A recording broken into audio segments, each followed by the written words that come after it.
and I wish I'd had Grant presenting at the meeting I've just been at previously, where we were discussing the desire for us to have loads of weight loss jabs rather than tackle the issues of obesity that we have in the population, and that real kind of shift towards individuals and blaming and focusing there. So it would have been handy, although I was slightly anxious when I came in that some of the things that were being said, I was thinking, oh, I might be talking a little bit about labelling and about, you know, building public perception. So I'm going to try and share my presentation. I don't normally use Google Edge, so I don't know whether I'm going to be able to. Do you have any sort of tips on how to do it? I've clicked on share. So when you click on to share, you should be able to either share your window or your screen, depending on, yeah. Okay, 2 seconds. I don't know, it's not coming up with my presentation. Just sorry about this, bear with me. I close those. It's only coming up with the window that I've got is the window that I'm on. Ah, okay.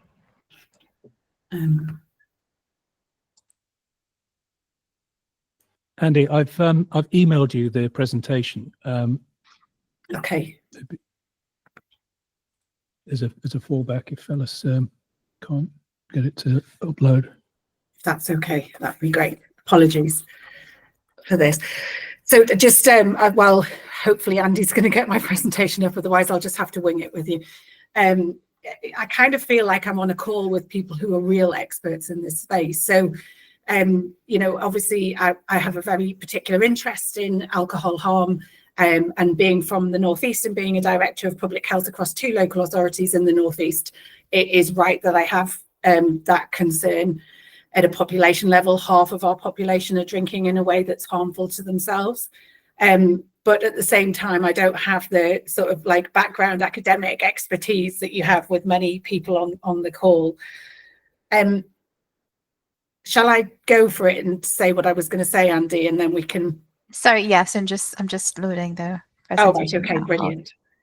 I mean, I was going to start with the, you know, the kind of background for Gateshead and for Newcastle. And as I say, I've been Director of Public Health in Gateshead since 2016, and I just took on the joint role across the 2 in 2024.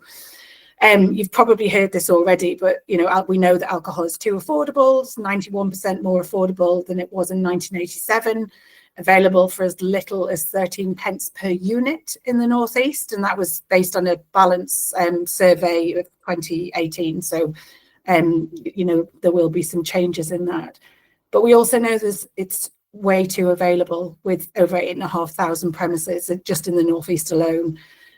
We are one of the areas that has the highest regional outlet densities across the whole country, and that's based on Home Office data.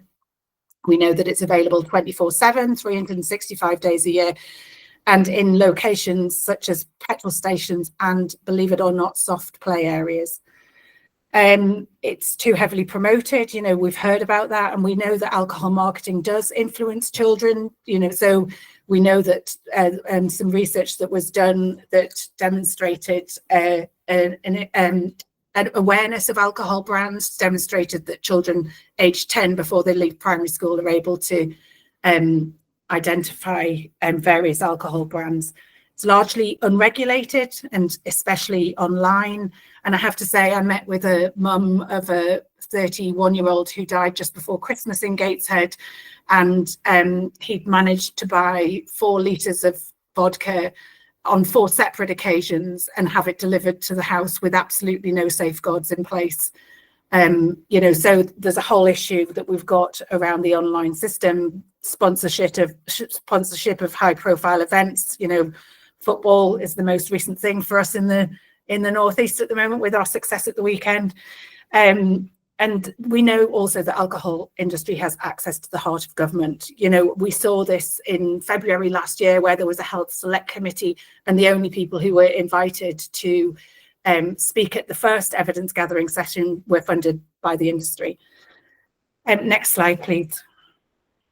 So in terms of where we are in the Northeast, just so you can get an example, and where we are specifically in Gateshead, we have the highest rate of alcohol-specific deaths of any English region, which is 25.7 compared to 15.9 per 100,000, so significantly higher. There were just under 700 alcohol-specific deaths in the Northeast in 2023. And that was an increase on the previous year where there was 576. So 100 people died in addition to the previous year in 2023, an increase of around 20%. In Gateshead, that was just around 60 deaths compared to only 43 in 2022. So this is an issue that we're facing that's getting worse over time. We know that there's over 1 million alcohol-related hospital admissions. Our rates have overtaken Scotland.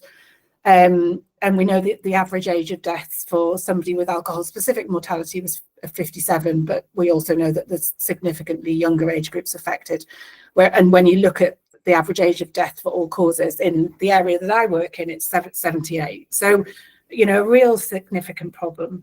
Increase in liver disease, you all know that, and, you know, worsened, you know, we know locally by comorbidities and affected by health inequalities. So we know that 500,000 people are unable to work because of poor health that results from alcohol, tobacco and unhealthy food, costing the UK economy 31 billion a year.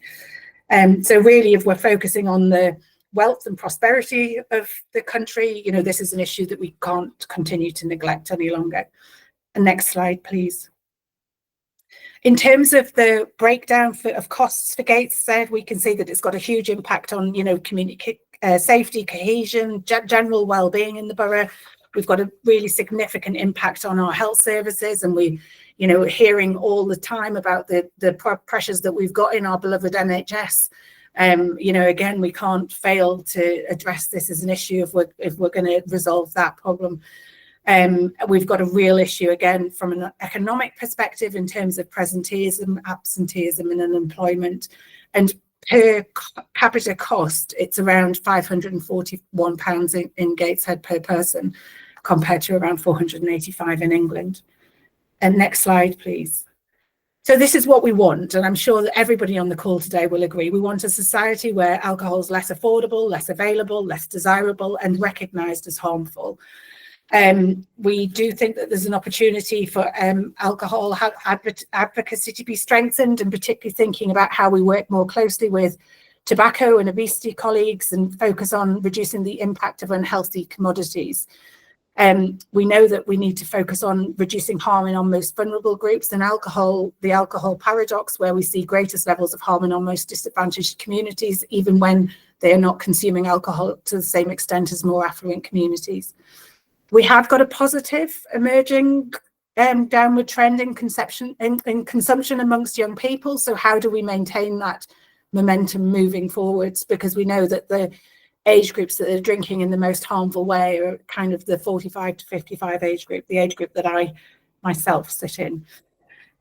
We want a place where big alcohol is an industry is excluded from policy making in the same way that it is for tobacco. You know, I just don't find it acceptable that they are brought to the table to provide advice on prevention of harm when we know that the vast majority of their profits are based on, you know, continuing and creating that harm.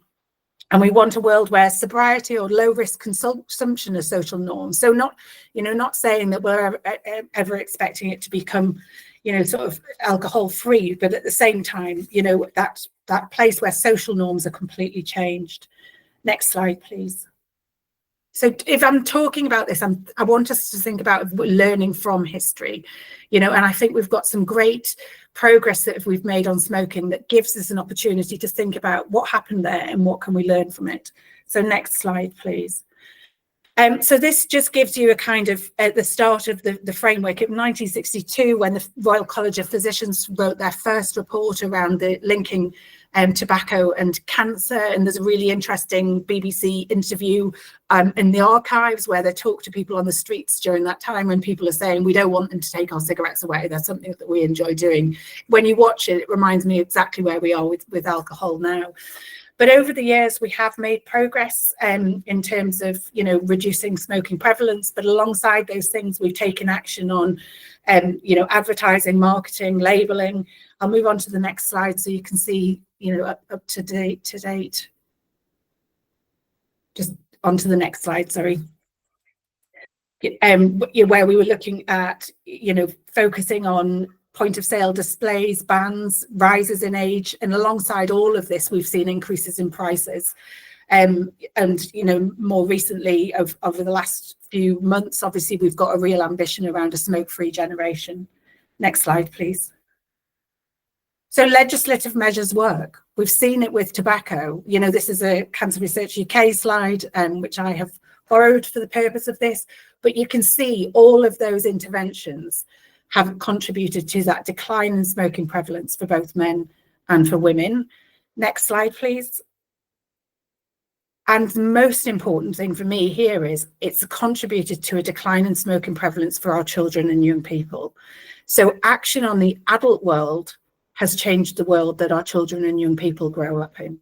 And I think that that's really important to note, because often what we find is industry talking to us around, well, we need to educate young people. And we've seen some of the work that Mark Pettigrew's done, around exposing the alcohol industry influence in our education systems, which is seeking to normalise the use of alcohol. Action on the adult world rather than education for children and young people is the most effective way of having that impact and reducing the harm that's caused. Next slide, please. So I know you all know this again, but common industry tactics, we know and we see an awful lot around lobbying and political party donations, not just for alcohol, we've seen it, for gambling, for all sorts of things. Manufacturing doubt and shifting the blame, doing their own research and presenting that as factual. And Grant was highlighting some examples of that when I joined the call there. Aggressive marketing and advertising. And, I do think marketing and advertising has an impact on the things that we do. I don't believe that people would spend billions of pounds marketing and advertising if it didn't influence the choices and the decisions that we make. Self-regulation, so promoting that self-regulation, which again we know has absolutely no direct impact on anything, and we've seen that, with the public health responsibility deal, which had very little impact, but also things like community alcohol partnerships, which are funded by industry and actually often seek to distract local areas from, sort of having the conversations and taking the action in the spaces that are, more impactful. That issue of corporate social responsibility, so being able to see that they're funding things like Drink Aware, look, we're being responsible, we're trying to tackle the harm with you, we're part of the solution. That focus on personal responsibility, actually trying to say that it's okay for people to drink responsibly, to gamble responsibly.